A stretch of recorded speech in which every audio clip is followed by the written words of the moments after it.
हरे Krishna everyone. आज हम श्रीमद् भगवत गीता के चौथे और पांचवें श्लोक को करने जा रहे हैं 10वें अध्याय के। तो थोड़ा सा हमने लास्ट सेशन में ये श्लोक आधा किया था। अब जो रह गया पार्ट वो आज हम कंप्लीट करेंगे।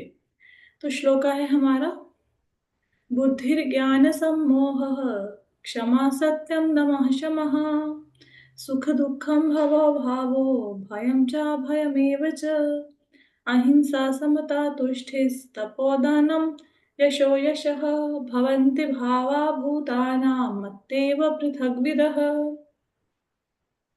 यहाँ पे श्लोक में भगवान क्या बताते हैं कि जितने भी समस्त जीवों के अच्छे और बुरे गुण हैं वो कैसे उत्पन्न हुए, वो भगवान कृष्ण द्वारा उत्पन्न हुए हैं। अब क्या है वो गुण, उन गुणों का वर्णन है इस श्लोक में। तो सबसे पहले है बुद्धि। बुद्धि हम लोगों ने उस दिन समझा था, बुद्धि का अर्थ होता है जैसे दूध में से पानी को अलग कर देना, ये बुद्धि है। कहते हैं ना कि हंस की ये योग्यता होती है कि वो आ, दूध में से पानी को अलग कर देता है। तो हमें समझ होनी चाहिए कि हमने ऐसे आंखें बंद करके किसी के ऊपर विश्वास नहीं करना, बुद्धि का प्रयोग करना है और सूक्ष्म चीजों को समझने की योग्यता, आत्मा का ज्ञान है, सूक्ष्म ज्ञान है, इन चीजों को समझने की योग्यता, दैट इज बुद्धि। ज्ञान क्या है? ज्ञान है आत्मा का और पदार्थ का क्या भेद है, आत्मा क्या है, पदार्थ क्या है, इसको जान लेना। जैसे हम लोगों ने उस दिन डिस्कस किया कि ये शरीर है, शरीर क्या है? शरीर तो जड़ है, पदार्थ है एक ढंग से, और आत्मा इसके अंदर है जो कि चेतन है, आत्मा और परमात्मा। तो इसका भेद जान लेना, अपने आप को सिर्फ शरीर नहीं समझना। जो शरीर समझते हैं अपने आप को, वो आध्यात्मिक अनुशीलन के लिए कोई प्रयत्न नहीं करते, आध्यात्मिक प्रगति करने के लिए कोई प्रयत्न नहीं करते, क्योंकि उनके लिए जीवन ऐसा है कि इस जन्म में जितना एंजॉय करना है कर लो, अगला जन्म किसने देखा है। उनकी फिलॉसफी ये होती है। तो कुछ ही लोग ऐसे होते हैं जो अपनी बुद्धि का प्रयोग करके ज्ञान अर्जित करते हैं कि आत्मा क्या है, पदार्थ, पदार्थ मतलब ये जड़, ये संसार, ये शरीर, ये क्या है, मैं इससे भिन्न हूं। संशय, संशय क्या है? संशय ये है कि संशय या मोह, ये दोनों से मुक्ति कब प्राप्त होती है? जब हम शास्त्रों को पढ़ते हैं। शास्त्रों को पढ़ेंगे तो धीरे धीरे संशय और मोह से मुक्ति मिल जाएगी। अ, अभी सुबह सुबह एक प्रश्न आया था, अभी मैं उस प्रश्न का उत्तर दूंगी, लेकिन मैं शॉर्ट में दूंगी, और जिनका ये प्रश्न है वो बीच में बात नहीं करेंगे, मैं आपका नाम भी नहीं लूंगी जिनका ये प्रश्न है। मैंने उनको बोला था कि आप दोपहर की क्लास को ज्वाइन कर लेना, तो मैं आपको आंसर दे दूंगी। ऑल दो मैं ऐसे प्रश्न लेती नहीं हूँ, मुझे भौतिक बातें लगती हैं, but still she was very upset, तो मैं इस प्रश्न को ले रही हूँ।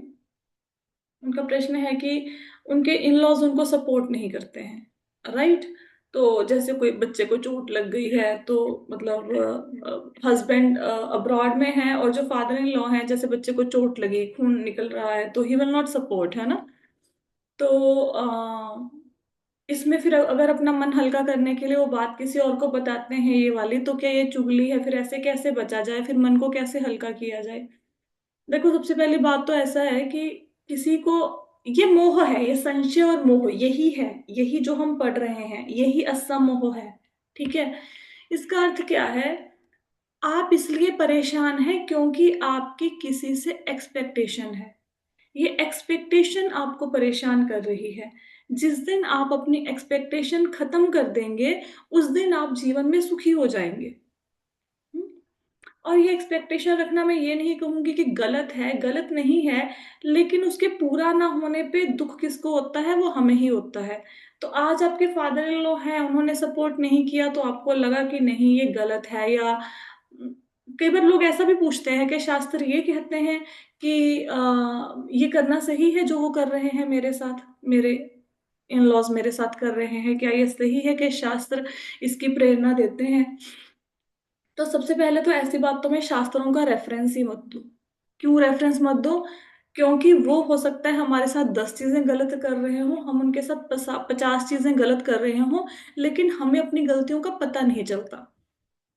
आइडली व्यक्ति तब आगे बढ़ता है जीवन में जब वो दूसरों के गुणों को देखता है और अपनी कमियों को देखता है।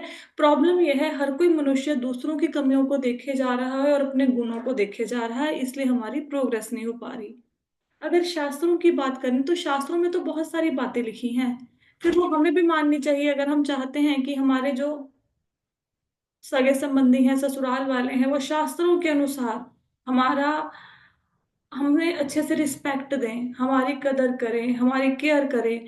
तो शास्त्रों में हमारे लिए भी उनके प्रति बहुत सारी चीजें दी हुई हैं। आइडली शास्त्रों में कहा गया है कि अगर किसी का पति बाहर हो तो उसको किसी रिश्तेदार के घर नहीं जाना चाहिए, उसको कोई मेकअप नहीं करना चाहिए, उसको ऐसे घुलना मिलना नहीं चाहिए किसी से। तो आइडली देखा जाए, क्या हम ऐसे बैठ सकते हैं घर पे, पति बाहर है? अब बाहर है, घर पे कोई फर्क ही नहीं पड़ता। जिसने किटी क्लब में जाना है वो सज धज के जाएगा भाई। वो पति है नहीं है घर में, क्या फर्क पड़ता है? तो शास्त्रों के अनुसार तो फिर इस बात को भी मानो, ये नहीं मानेंगे। फिर शास्त्रों के अनुसार अगर पति की मृत्यु हो जाए तो पत्नी को तो साथ में सती हो जाना चाहिए। तो फिर सारी पत्नियां तो सती हो नहीं रही, तो ये भी हमारे लिए भी तो धर्म लिखे हैं ना शास्त्रों में।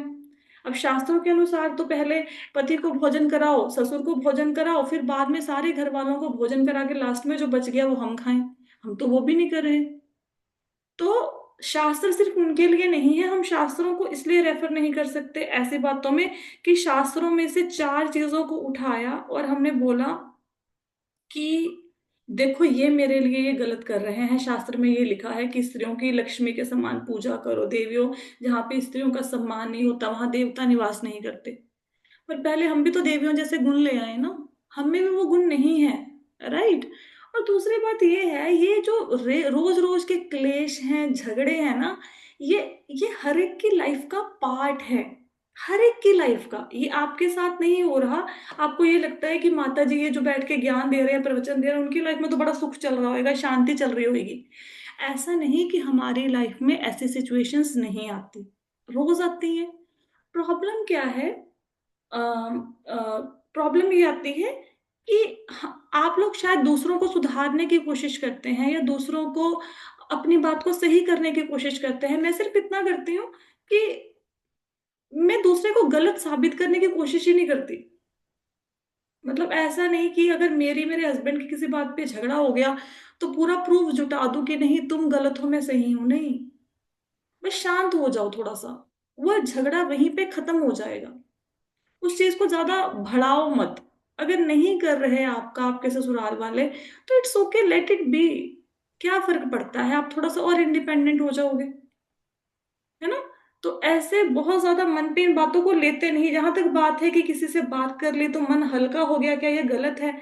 तो अगर आपका मन वाकई में किसी से बात करके हल्का हो गया, इसलिए आपने किसी से बात करी, तो फिर आपने मुझे कंप्लेंट क्यों करी इस बात की? आपका मन तो हल्का हो जाना चाहिए था। प्रॉब्लम ये है, जो हमारे साथ गलत होता है उसको आप 10 जगह पे भी ढिंढोरा पीटोगे तो भी मन हल्का नहीं होगा। हम्म? दूसरा, अपने आप को अबला दिखाना या सहानुभूति लेना, ये हमारा लक्ष्य नहीं होना चाहिए जीवन का। और इन सब बातों में अगर दिमाग को इतना लगा देंगे तो फिर हम भक्ति कैसे करेंगे? आप लोगों ने पता नहीं श्रीमद् भागवत में इतने अच्छे से पढ़ाया है, इतने अच्छे से बच्चों जैसे समझाया है, फिर ये बचकानी हरकतें करते हो, फिर ऐसे छोटी छोटी बातों पे कंप्लेंट करते हो। देखो, सबसे पहले तो सब लोग एक बात सुनो, ध्यान से सुनो मेरी बात। जिन लोगों के घर में बहुएं हैं और वो कंप्लेंट करते हैं कि साडी नू माड़ी, मतलब हमारी बहू बुरी है, उन सब लोगों के लिए, सब लोग सुनो। अगर ये बहू आपके घर में नहीं होगी ना, और लड़के की आपकी एज हो गई 30 35 40, लोग पता क्या कहेंगे सबसे पहले? कि इसमें कोई नुक्स है, इस लड़के में कोई प्रॉब्लम है इसलिए इसकी शादी नहीं हो रही। ना वो माँ को जीने देंगे, ना वो बहन भाइयों को जीने देंगे, ना लड़कों को जीने देंगे। पूरी दुनिया में मजाक उड़ जाएगा अगर टाइम पे शादी नहीं हुई। तो शुक्र है घर में बहू है, इसलिए लोग आपकी बातें नहीं बना रहे। ये जो निंदा है ना, इस निंदा को सहन करके जीना बहुत बड़ी बात है। शुक्र है बहू है, कम से कम लोग ये तो नहीं कह रहे ना कि ਤੁਹਾਡੇ लड़के च कोई प्रॉब्लम है, कोई प्रॉब्लम है जिसलिए ਵਿਆਹ नहीं ਹੁੰਦਾ ਪਿਆ, पता नहीं की गल है, पता नहीं कमाता नहीं है, पता नहीं दारू पीता है, पता नहीं क्या बात है। ये बातें तो नहीं हो रही ना। तो शुक्र मनाइए कि आपके घर में बहू है। जिनके घर में सास है और उनको सास से प्रॉब्लम है, उनके लिए, अगर सास घर में है तो आप कहीं बाजार गए, आप लेट हो गए, कम से कम आपका बच्चा घर पे आएगा तो उसको आपका घर का दरवाजा खुला हुआ मिलेगा। आप मंदिर जाते हैं सेवा करने के लिए, भागेंगे नहीं कि अरे भाई घर पे मेरे बच्चे ने आना, उसके स्कूल का टाइम हो गया। आपको पता है घर में सासू में है, दरवाजा खोल देंगी। आपको घर के ना जिंदे कुंडे लगा के नहीं जाना पड़ता, कम से कम घर खुला मिलता है, पता है। और चोर उचक्के भी डरते हैं कि इसके घर में चार लोग रहते हैं भाई, नहीं तो क्या बोलेंगे कि इस घर में तो अकेली लेडी रहती है, घुस जाओ इसके घर में। हम्म? कम से कम लोगों को घर के बर्तन भांडे तो नहीं ना लेके जाने देते। शुक्र मनाओ सास है। सास ना हो तो लोग उल्लू बना के हमारे घर के बर्तन ही ले जाएं, जितने मूर्ख हैं आजकल के हम सब लोग। सास है तो चार कुल की परंपराओं का ज्ञान हो जाता है, क्या हमारे कुल की परंपराएं हैं। अगर सास ना हो तो कौन ये ज्ञान देगा। सास है तो आपका बच्चा किसी को दादी कह सकता है, नहीं तो बच्चे ऐसे हैं दादी कहने के लिए तरसते हैं कि किसको दादी कहूं, दादियां ही नहीं है, दादियां नानियां ही नहीं है, बताओ। शुक्र है सास है, शुक्र है ससुर है। आपके घर में क्योंकि आज ससुर है, तो आपके हस्बैंड अगर बाहर गए हुए हैं, अब 10 दिन वृंदावन लगा के आएंगे ना, आपकी बातें नहीं बनाई जाएंगी। नहीं तो पता क्या कहा जाएगा, हस्बैंड तो बाहर गया हुआ है जी पैसा कमाने, इसकी वाइफ को देखो ये ना 10-10 दिन बाहर घूमती है। आपके प्रति लोग मुंह नहीं खोलते क्योंकि आपके ससुर घर में बैठे हैं। कोई आप पे बुरी नजर नहीं डालता, भले ही आपकी ससुर से बनती है नहीं बनती है, कोई आप पे बुरी नजर नहीं डालता क्योंकि घर में ससुर हैं। आप ससुर के साथ एक्टिवा पे जाओ, गाड़ी में जाओ, बाजार से सामान खरीद के आ जाओ, कोई आपको कुछ नहीं कहेगा। आप ओला में भी किसी के पास जाओगे ना, बाइक पे भी बैठ के जाओगे, ओला बाइक पे भी, ओला गाड़ी में, लोग तब भी बातें बना देंगे। शुक्र है घर में ससुर हैं। जिनके घर में बच्चे हैं, शरारती हैं, उन लोगों के लिए घर में शुक्र कीजिए बच्चे शरारत करते हैं, शुक्र मनाइए इस बात का। एक बार एक टीचर होती है, वो कंप्लेंट करती है, एक एक बच्चा होता है बहुत शरारती होता है, उसकी हर बार यहाँ से गली से कंप्लेंट, टीचर से कंप्लेंट, सब जगह से कंप्लेंट कंप्लेंट। तो एक बार टीचर का फोन आता है माँ बाप को कि आइए जी स्कूल में आपसे बात करनी है। तो माँ बाप डर जाते हैं, पहले ही डरे होते हैं कि रोज बच्चे की कंप्लेंट आ रही हैं, तो शायद आज भी कोई कंप्लेंट होगी। तो टीचर से जाके मिलते हैं, उसको कहते हैं कि मैडम हम बड़े डर के आपके पास आए हैं, हमें लगता है इसकी कोई कंप्लेंट होगी, हम क्या करें, ये टिक के ही नहीं बैठता, शरारत ही इतनी करता है, आप कृपया इसे सुधार दें, ये टिकता नहीं है, ये शरारती है। तो टीचर पता क्या करती है, वो एक बच्चे को बुलाते, कहती है आप चाहते हो आपका बच्चा शरारती ना हो, आपकी ये प्रॉब्लम है ना, आपका बच्चा शरारती है। वो एक बच्चे को बुलाती है, वो हैंडीकैप्ड होता है, वो व्हील चेयर पे आता है और कहती है कि इसकी मम्मी सुबह ही कंप्लेंट करके गई है कि मेरा बच्चा शरारत नहीं करता, काश इसकी टांगे होती है, भागता दौड़ता शरारत करता। जिनको अपने बच्चों से प्रॉब्लम है, बच्चे बात नहीं मानते, अरे बात नहीं मानते कोई बात नहीं, कोई तो अग्नि देने वाला बच्चा है संसार में। कोई बात नहीं, नहीं बात मानते, कोई भी नहीं बात मानता, हम कितनी की बात मानते हैं। और जिनको अपने पेरेंट्स से प्रॉब्लम है उनके लिए, अरे माँ है तो रोटी खिला देगी गरम, माँ है तो पूछेगी बेटा तेरा क्या हाल चाल है, माँ है तो निस्वार्थ प्रेम करेगी, पिता है तो कभी आपको, चाहे उसमें कमाने की क्षमता नहीं है लेकिन मॉरल सपोर्ट बहुत दे देगा आपको। उनसे पूछो जिनके पिता नहीं है। I lost my father at the age of 2.5 और I know what does it mean to, मतलब live a life without father. बहुत मुश्किल है जिंदगी फादर के बिना। और अगर आप मन में एक बार सोचो, क्या हम मन में ये सोच सकते हैं कि मेरी माँ मर जाए, मेरे मेरे पिताजी की डेथ हो जाए, तो अगर मैं अपनी माँ के बारे में नहीं सोच सकती कि मेरी माँ की मृत्यु हो जाए, मेरे पिता की मृत्यु हो जाए, तो जो मेरे हस्बैंड के मदर फादर हैं, भले ही वो अच्छे हैं वो बुरे हैं, उसके मन में भी उनके लिए उतनी ही फीलिंग होगी। कोई बात नहीं अगर नहीं सपोर्ट करते, वो हमारे कर्मा है। अगर आपको इन बातों से कोई शांति नहीं मिली, नहीं मिलती ना, हम प्रताड़ित हैं जी, हम बड़े परेशान हैं, आपको क्या पता माता जी, आप तो यहाँ पे लेक्चर झाड़ने बैठ गए हो। रीड श्रीमद् भागवतम। श्रीमद् भागवतम में धर्म बैल का रूप धारण करके आया, पृथ्वी गाय का रूप धारण करके आई। परीक्षित महाराज ने देखा एक काले रंग का पुरुष था, कलयुग था, वो धर्म को मारे जा रहा है, बैल के पैर पे डंडों से प्रहार किए जा रहा है, बैल के 3 पैर टूट चुके हैं, बैल सिर्फ एक पैर पे खड़ा था। परीक्षित महाराज ने धर्म से पूछा, जो कि बैल के रूप में था, कि तुम कौन हो, तुम इतने सुंदर बैल हो, ये काला इंसान तुम्हें क्यों मार रहा है? तुम बताओ, तुम्हारी ये हालत किसने कर दी, तुम्हारे 3 पैर किसने काट दिए? मैं उसको मार डालूंगा, भले ही वो देवता हो, उसको दंडित करूंगा। धर्म ने पता है क्या कहा? धर्म ने कहा, मैं क्यों बताऊं कि मेरी ये हालत किसने ऐसी कर दी।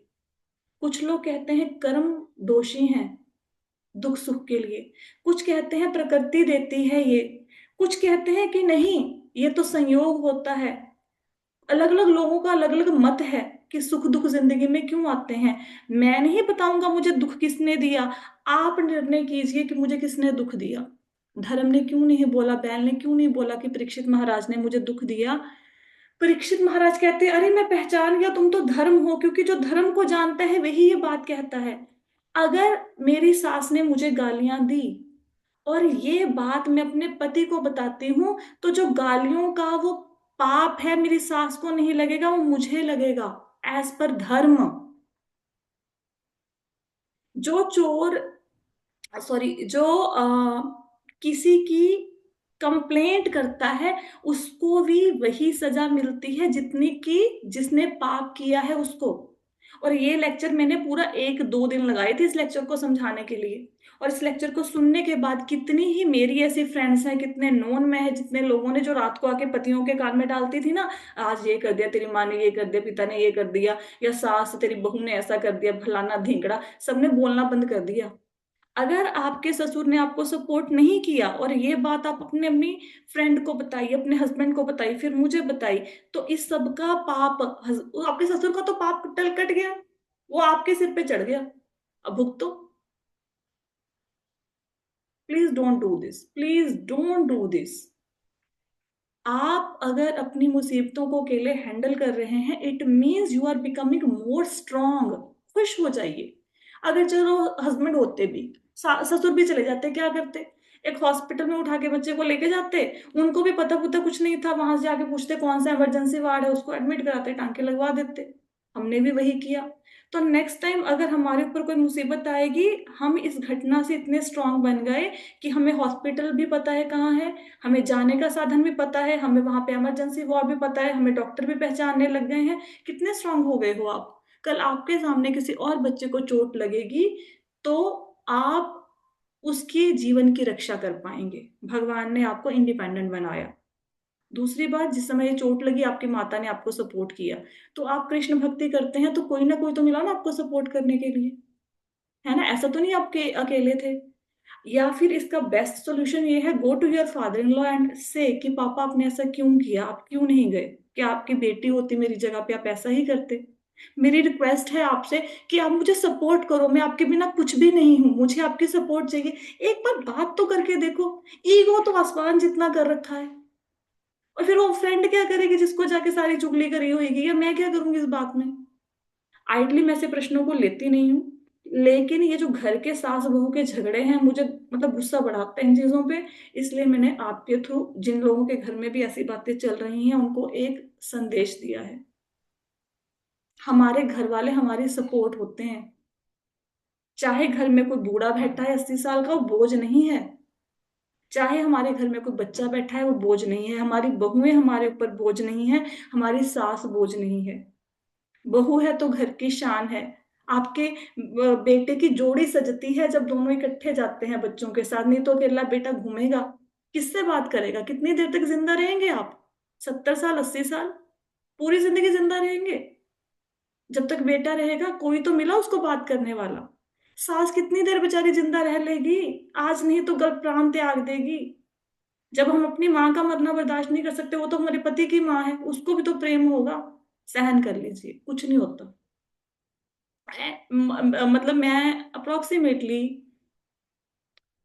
5-6 बार बहुत सीवियर बीमार हुई हूँ, बहुत ज्यादा हॉस्पिटलाइज भी हुई हूँ। लिटरली मैं हॉस्पिटल में जाके कितनी बार, मतलब मैं एडमिट भी हो जाती थी। मैं हस्बैंड को फोन कर देती थी कि मेरी तबीयत खराब है, मैं जा रही हूँ हॉस्पिटल में, अगर एडमिट कर लिया तो आप आ जाना। मैं हस्बैंड को भी वहां से भेज देती थी कि आप अपना काम करो, डॉक्टर्स हैं देख लेंगे, आप क्यों बैठे हो?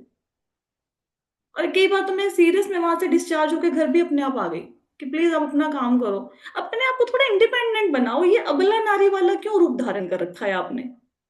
जेंट्स को ज्ञान के ऊपर आकाश से मिलता है। वही डॉक्टर है, वही पैसे लगने हैं, सब कुछ वही है। कैब मिलती है, यहाँ पे कैब की ऐप डाउनलोड करो, पहुंच जाओ हॉस्पिटल में।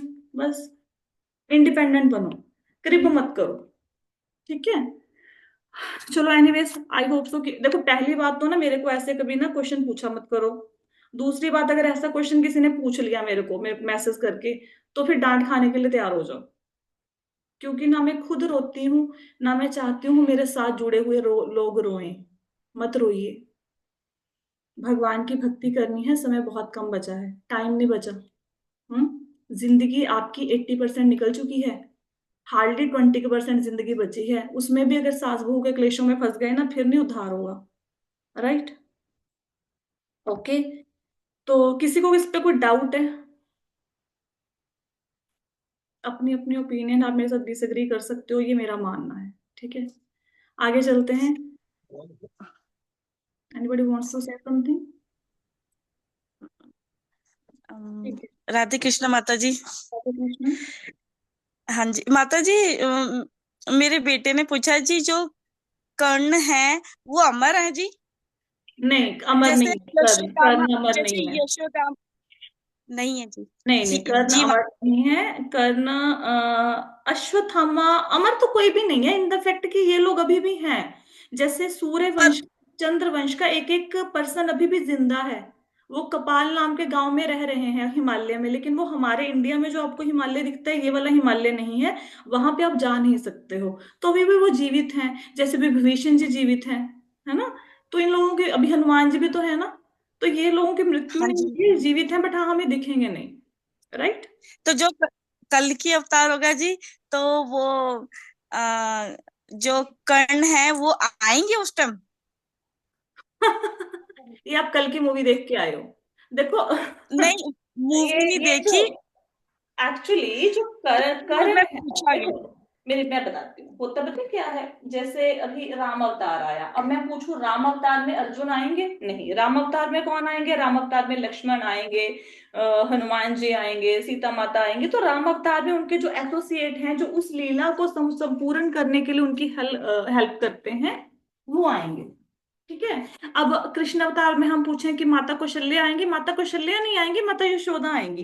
तो इसी प्रकार जब भगवान कल की अवतार में आएंगे, तो then there will not be Karan. ठीक है, करण नहीं आएंगे। हाँ, उनके उस समय जो उनके एसोसिएट्स होंगे वो आएंगे, लेकिन उनका नाम किसी स्क्रिप्चर में दिया नहीं हुआ। सिर्फ कल की अवतार के बारे में ऐसा बताया गया है कि कलयुग का अंत होने पे कल की अवतार होगा। तो क्योंकि कलयुग 4,32,000 साल का है और 5,000 साल ऑलरेडी बीत चुके हैं, तो 4,27,000 साल के बाद कल की अवतार होगा।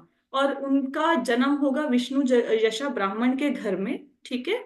ये बताया गया है शास्त्रों में। ग्राम का नाम आई थिंक मैं भूल रही हूँ अभी। तो ब्राह्मण के घर में वो जन्म लेंगे, उनके हाथ में मतलब तलवार होगी, घोड़े पे वो सवार होंगे, इतना वर्णन शास्त्रों में मिलता है। उनके साथ पार्षद कौन कौन से आएंगे उसका वर्णन नहीं है।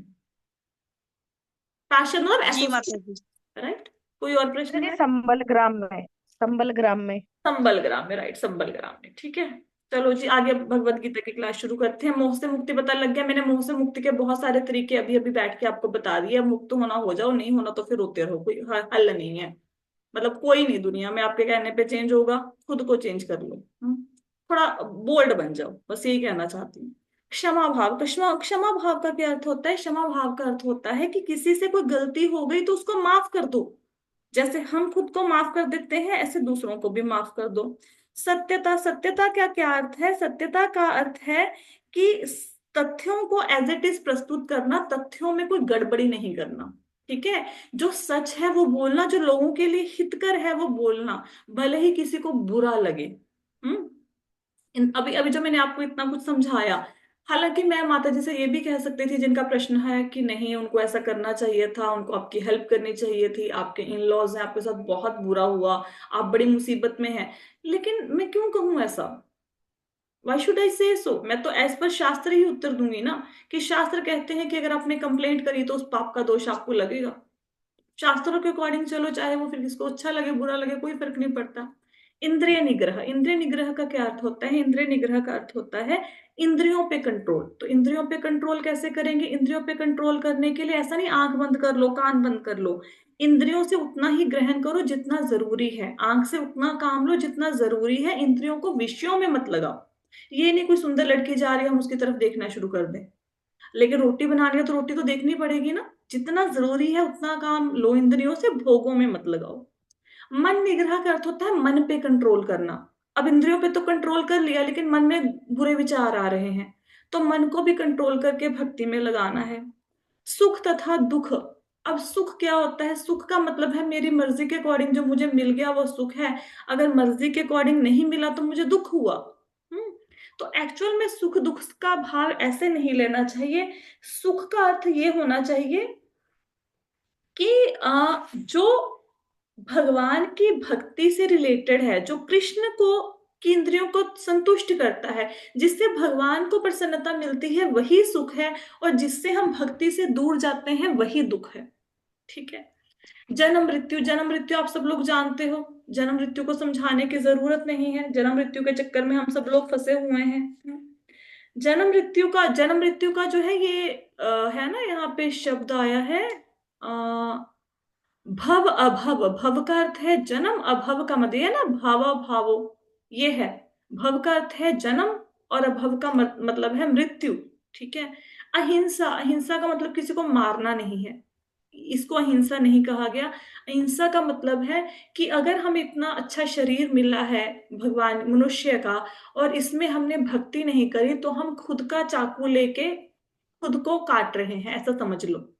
अगर आपने ईशोपनिषद पढ़ा हो तो वहां पे एक शब्द आता है आत्मा का हनन। आत्मा का हनन का अर्थ क्या होता है कि मेरे को शरीर मिला, लेकिन इस शरीर में मैं भक्ति नहीं कर पाया और मैं भगवान के धाम नहीं जा पाया, भगवान की प्राप्ति नहीं कर पाया, तो ये हिंसा है, अपने आप को मारना है। अहिंसा, अहिंसा का मतलब ये नहीं किसी जीव को मारना। हाँ। तो हमें इसलिए लोगों में प्रचार करना चाहिए भगवान के नाम का, ताकि लोग भक्ति करके कृष्ण भावना भावित हो सके। अगर हम प्रचार नहीं करेंगे तो समझो कि हम हिंसा ही कर रहे हैं। भगवान के नाम का प्रचार ना करना, अगर किसी व्यक्ति ने भगवान का नाम नहीं लिया पूरी जिंदगी, तो उसने हिंसा ही कर दी, खुद के साथ हिंसा कर दी। समता, समता का अर्थ होता है सुख दुख में समभाव से रहना। ठीक है। ऐसा नहीं कि राग राग द्वेष से मुक्ति, बेसिकली दिस इज समता। बहुत ज्यादा राग भी अच्छा नहीं होता, बहुत ज्यादा द्वेष भी अच्छा नहीं होता। राग का अर्थ है किसी चीज से अटैचमेंट, द्वेष का अर्थ है किसी चीज से डिटैचमेंट, या किसी चीज को अच्छा ना लगना। जैसे ये मेरा फ्रेंड है, मेरी फ्रेंड है और मेरे से बहुत अच्छे से बात करती है, बहुत प्रेम है, तो मेरे को उससे राग हो गया, मेरा अपने पुत्र में राग हो गया। द्वेष, जैसे ये मेरा शत्रु है, मुझसे हमेशा बुरी बात कहता है, ये द्वेष हो गया। तो राग और द्वेष दोनों ही खतरनाक होते हैं। दोनों को कंट्रोल करना, ना ज्यादा राग अच्छा होता है, ना अटैचमेंट अच्छी है, ना किसी के अगेंस्ट होना बहुत अच्छा है, द्वेष अच्छा है।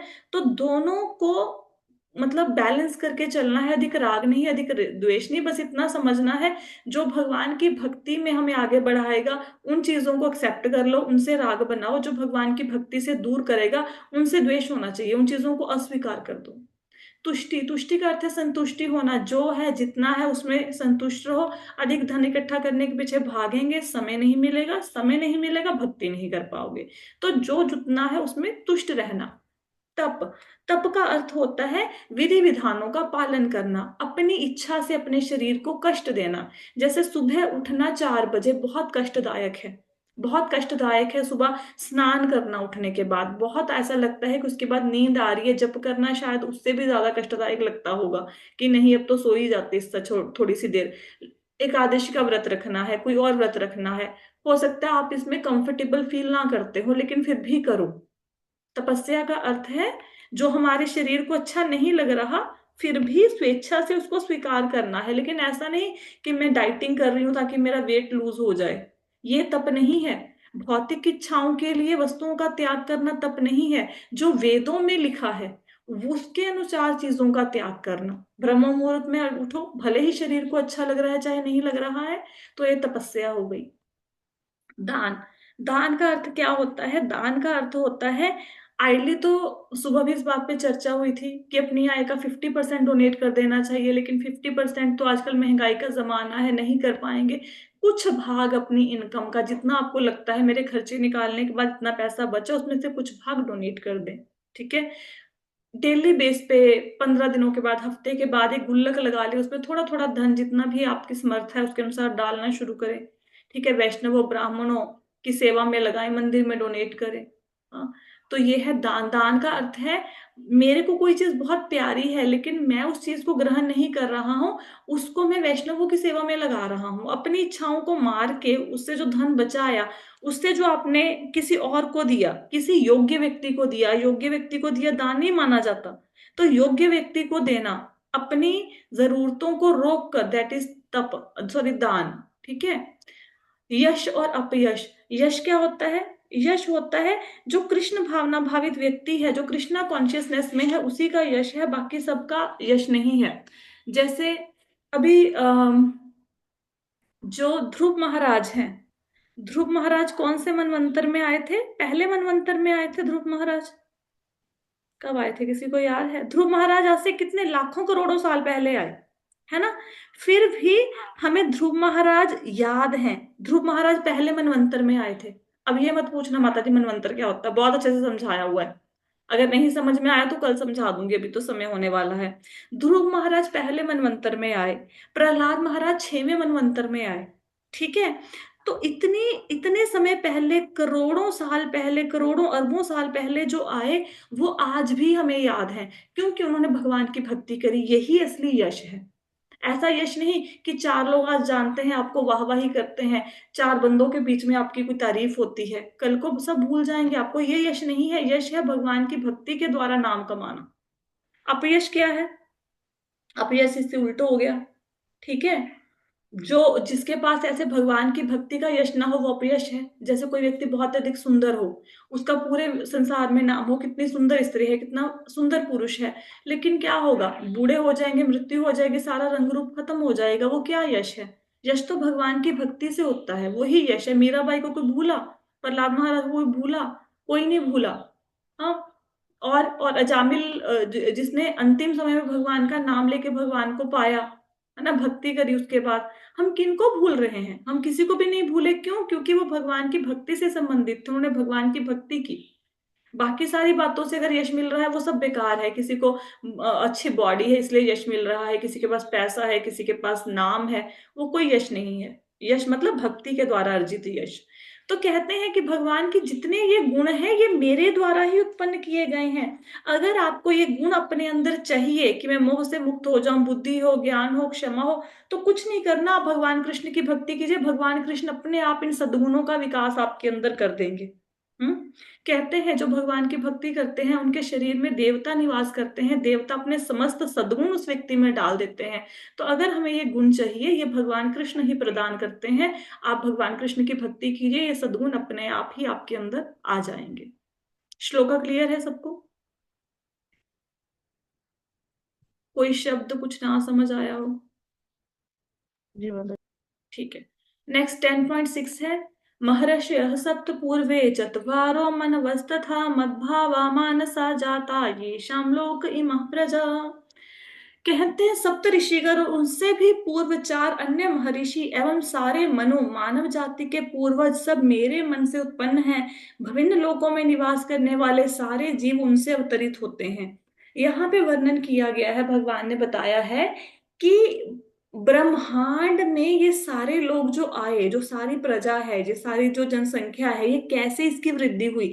सब लोग कहाँ से आए? सब लोग भगवान से आए। ठीक है, कैसे भगवान से आए? भगवान थे अपने क्षीर सागर में लेटे हुए थे, तो उनके नाभि कमल से, गर्भोदक सागर में लेटे हुए थे, तो उनके नाभि से कमल का फूल निकला। कमल के फूल पे कौन थे? ब्रह्मा जी। कैसे सारा ब्रह्मांड भगवान से आया, वो उसकी चर्चा कर रहे हैं। ब्रह्मा जी ने 1000 दैवी वर्षों तक, दिव्य वर्ष जो होते हैं, मैंने बताया था ना, दिव्य वर्ष जैसे ब्रह्मा जी के 12 घंटे 4 अरब 32 करोड़ घंटों के बराबर हैं। तो ऐसे कर करके उन्होंने 1000 साल तक तपस्या की। फिर उनको सृष्टि की रचना का ज्ञान हुआ कि मैंने सृष्टि की रचना कैसे करनी है, क्योंकि जैसे ही ब्रह्मा जी की रात होती है वो सो जाते हैं, फिर दिन होता है वो उठते हैं, तो वो सब कुछ भूल जाते हैं।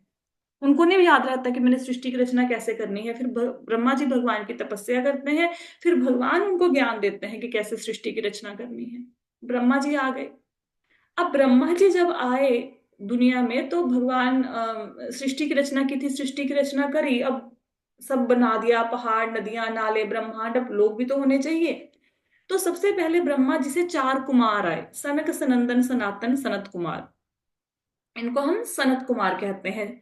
ये बालक हैं, ये 5 साल के बालक हैं। एक्चुअली ये बहुत, ऐसा समझो कि बहुत वृद्ध हैं, लेकिन उन्होंने अपना रूप 5 वर्ष के बालक का ही बना के रखा हुआ है। क्यों बना के रखा हुआ है? क्योंकि इनके मन में ये है कि मनुष्य में जो जो काम, लोभ, ये सारी वासनाएं उत्पन्न होती हैं जब मनुष्य बड़ा होता है, तब पैदा होती हैं। 5 साल के बालक तक कोई वासना नहीं होती। तो अगर ये, इनको लगा कि अगर हम बड़े हो जाएंगे तो ये सारे काम, क्रोध, लोभ, मोह हमें घेर लेंगे, तो कहते कि हम तो भगवान की भक्ति करेंगे, हम लोग शादी नहीं करवाएंगे। ब्रह्मा जी ने तो बोला कि भी जनसंख्या में वृद्धि करो, आप शादी कराओ, लोगों को जनसंख्या बढ़ाओ, लेकिन चारों ने मना कर दिया और ये चारों अपनी तपस्या करने चले गए। ठीक है, अब ब्रह्मा जी को बहुत ज्यादा गुस्सा आया। तो ब्रह्मा जी जब बहुत ज्यादा गुस्सा आया तो उनका फेस नीला और लाल हो गया, जैसा गुस्से में हमारा हो जाता है।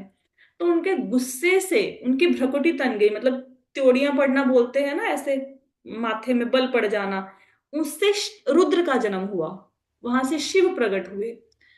तो अभी तो कथा यहाँ पे विश्राम देना पड़ेगा। कल एक्चुअल में ये सारा वर्णन आपको 3rd कैंटो में 12th चैप्टर में मिलेगा, श्रीमद् भागवतम के।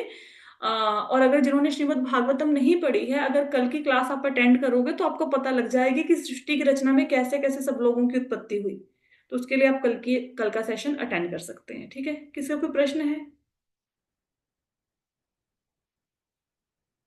नहीं? ठीक है जी, आज की कथा को यहीं पे विश्राम देते हैं। हरे कृष्णा। कल हम ब्रह्मांड की उत्पत्ति के विषय में थोड़ा सा ब्रीफ में चर्चा करेंगे और श्लोक को कंप्लीट करेंगे। हरे कृष्णा।